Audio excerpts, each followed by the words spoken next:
अपने यूट्यूब पे स्वागत करते हैं विद्या गोरखपुर। देखिए हम लोग एगो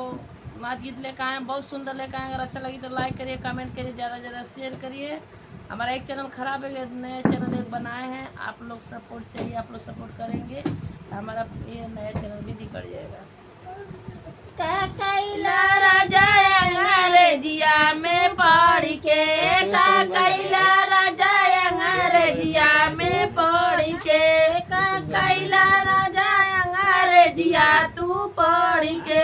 अइला सिपहिया दुआरवा पर चढ़ के, अइला सिपहिया दुआरवा पर चढ़ के, कैला राजा अंग्रेजिया तू पढ़ के, कैला राजा अंग्रेजिया तू पढ़ के। सासू के ले गए ससुरवा के ले गए, सासू के ले गए ससुरवा के ले गए, हुआ के ले गया कांवरिया में धाई के, कैला राजा अंग्रेजिया तू पढ़ के, कैला राजा अंग्रेजिया तू पढ़ के, अइला सिपहिया दुआरवा पर चढ़ के,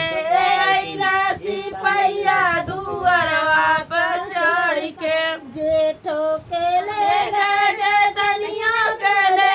गए, जेठो के ले गए जेठनिया के ले गए, ननद के ले गया कांवरिया में दाबी के, कैला राजा अंग्रेजिया तू पढ़ के,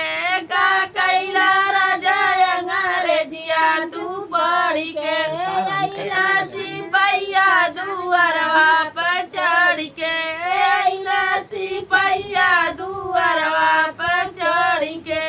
जे देवरों के ले गए देवरनिया के ले गए, देवरों के ले गए देवरनिया के ले गए, पड़ोसिन के ले गया कांवरिया में दाबी के,